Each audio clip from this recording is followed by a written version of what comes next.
فرض کر لیجئے کہ میں زندگی میں بعض جگہ مشکل میں پھنس جاتا ہوں، سب کچھ تو میرے ہاتھ میں نہیں ہے، بہت دفعہ ہوتا ہے زندگی میں کچھ چیزیں ایسی آتی ہیں، کچھ میری غلطیوں کی وجہ سے، کچھ دشمنوں کی سازشوں کی وجہ سے، کچھ میری نادانیوں غفلتوں کی وجہ سے، کچھ میرے گناہوں کی وجہ سے میں مشکلات میں پھنس جاتا ہوں۔ اچھا، جب میں مشکل میں پھنستا ہوں تو مجھے راہ نجات چاہیے یا نہیں چاہیے؟ سب کو چاہیے، چھوٹی چھوٹی مشکلوں سے لے کر بڑی مشکل تک۔ مثلا میں کرائے کے گھر میں تھا، سال پورا ہونے والا ہے، مالک مکان کہتا ہے گھر خالی کرو، میرے پاس گھر نہیں ہے، یہ بھی ایک مشکل ہے۔ میں چاہتا ہوں فلاں گناہ چھوڑ دوں، نہیں چھوڑ پا رہا، یہ بھی مشکل ہے۔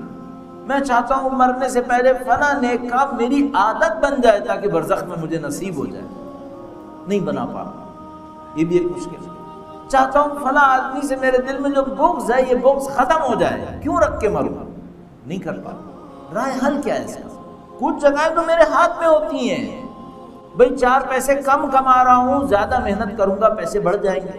کچھ جگہیں ہوتی ہیں ہاتھ میں، کچھ جگہیں ہاتھ میں نہیں ہوتی ہیں۔ خدا متعال فرما رہا ہے وَمَن يَتَّقِ اللَّهَ يَجْعَلْ لَهُ مَخْرَجًا، جو اللہ کا تقوی اختیار کرے گا خدا راہ نجات دے دے گا۔ یہ راہ نجات صرف پیسے کے معاملے میں دے گا یا معنویت میں بھی دے گا؟ معنویت دنیا میں دے گا یا آخرت میں بھی دے گا؟ جہاں جہاں خدا ہے وہاں وہاں دے گا۔ اس دنیا میں بھی یہی خدا ہے، برزخ میں بھی وہی خدا ہے، آخرت میں بھی وہی خدا ہے، سب میں دے گا۔ مادے کا بھی خدا ہے، معنویت کا بھی خدا ہے، وہی دے گا۔ کس شرط پہ دے گا؟ وَمَن يَتَّقِ اللَّهَ، جو تقوی اختیار کرے۔ اگر مجھے اس پر ایمان ہو تو جس دن میں مشکل میں پھنسوں اس دن کس بات پہ غور کروں؟ اس دن مجھے چاہیے اس بات پہ غور کروں میں نے تقوی میں کون سی کمی کی ہے کہ راہ نجات نہیں مل رہی، کیا غلطی کی ہے۔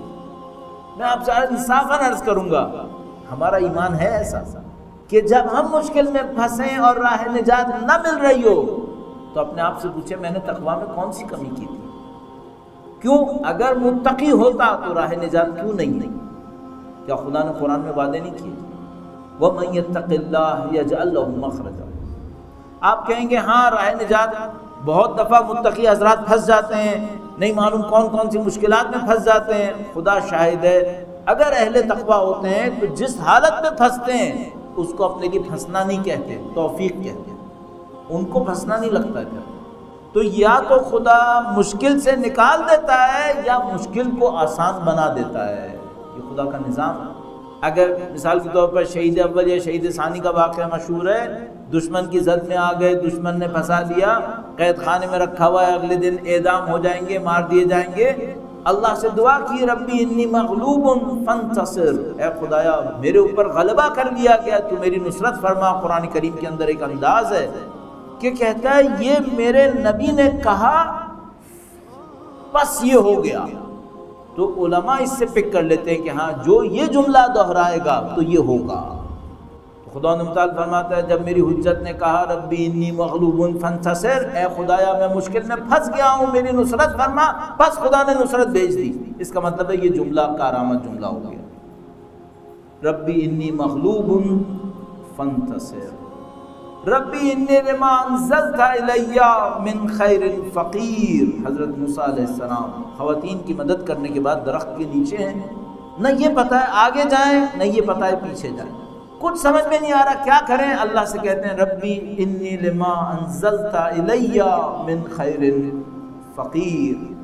خدا متعال فرماتا ہے پھر ہم نے ان کے لیے دروازہ کھولا، ان کو اپنی حجت سے نجات دی۔ یہ جملے ہوتے ہیں۔ تو وہ شہید سعید مثلا جب دیکھتے ہیں میں مشکلات میں پھنس گیا، انہوں نے ورد کیا اس جملے کو دہرایا کثرت سے، اور ایک کاغذ کے اوپر گویا لکھ کر تھوڑی دیر کے لیے آرام کیا۔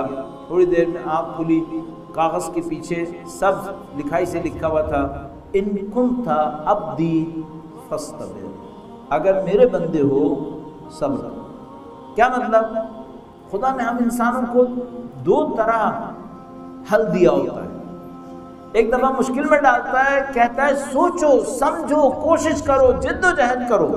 سست انسانوں کو پسند نہیں کرتا، تسلیم کرنے والوں کو پسند نہیں کرتا، جد و جہد نہ کرنے والوں کو کبھی پسند نہیں کرتا خدا۔ کوشش جد و جہد انسان کی ذات میں رکھی ہے، اور فرمایا وَأَن لَيْسَ لِلْإِنسَانِ إِلَّا مَا سَعَىٰ۔ ایک دفعہ ایسے آزماتا ہے، کہتا ہے سوچو سمجھو کرو کرو کرو، پھر جب سب کچھ انسان کر لیتا ہے اور اس کے بعد کہتا ہے خدایا کیا کروں، تو نجف اشرف میں ایک عالم جب ایک مشکل میں پھنسے، جتنا کر سکتے تھے کر گزرے، ایک دفعہ پریشان ہو کر اپنے گھر کے صحن میں آئے، خدا سے کہا خدایا کیا کروں، مشکل حل نہیں ہو رہی۔ تو ان کو کسی نے کہا کہ اب کچھ مت کرو، اب یہ کرو کہ کچھ مت کرو۔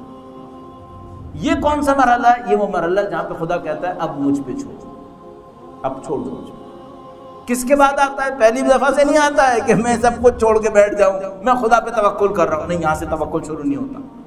توکل محنت کے بعد شروع ہوتا ہے، پہلے اونٹنی کا پاؤں باندھو پھر توکل کرو۔ تو ایک دفعہ کہتا ہے کوشش کرو، جد و جہد کرو، جب سب کچھ کر گزرے اس کے بعد کہتا ہے اب مجھ پہ چھوڑ دو، اب میں تمہیں دکھاتا ہوں۔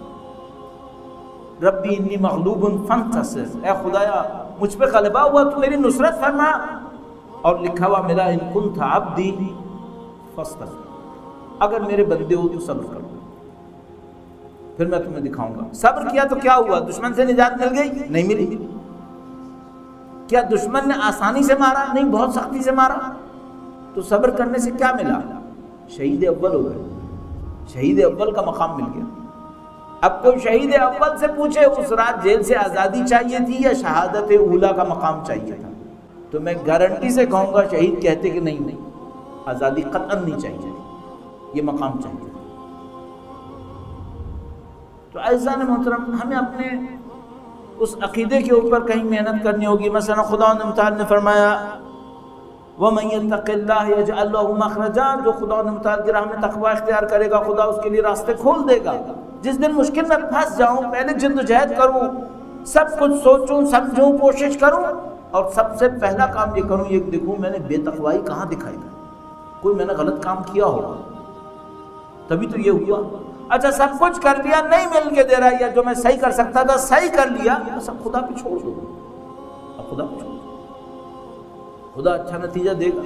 اور جو کچھ ابھی تک مجھے سمجھ میں آتا ہے ان مشکلات کے پیچھے وہ یہ کہ اگر کوئی پیٹرن میں نے بنایا ہوا ہے جو غلط ہے اور خدا چاہتا ہے کہ وہ تبدیل کرے، تو توڑے گا تو تبدیل ہوگا نا، میں تو نہیں چھوڑوں گا۔ ورنہ مثلا میری ایک غلط عادت ہے، فرض کر لیجئے میں بزنس کے اندر کوئی غلط عادت رکھے بیٹھا ہوں اور وہ میرا روٹین ہے، میرا SOP ہے، اسٹینڈرڈ پروسیجر یہی ہے میرا، میں یہی کرتا ہوں۔ اگر سب کچھ نارمل رہا تو میں SOP چینج کروں گا اپنا؟ نہیں چینج کروں گا۔ اب ایک دفعہ خدا مجھے مشکل میں پھنسائے گا، سر سے پاؤں تک مصیبت میں ڈالے گا، ہر چیز تہو بالا ہوگی، پھر مجھے سمجھ میں آئے گی کہ بھائی یہ مجھے تبدیل کرنا ہے، اتنی آسانی سے میں تھوڑی مانوں گا پھر۔ تو اس دوران میں ممکن ہے کہ کوئی اولاد ہاتھ سے جائے، ممکن ہے کوئی کام ہاتھ سے جائے، ممکن ہے کوئی عزت خطرے میں پڑے، ممکن ہے کسی جسمانی روحی ذہنی مشقت میں جاؤں، تاکہ مجھے پتہ چلے کہ بھائی یہ صحیح کرنا پڑے گا۔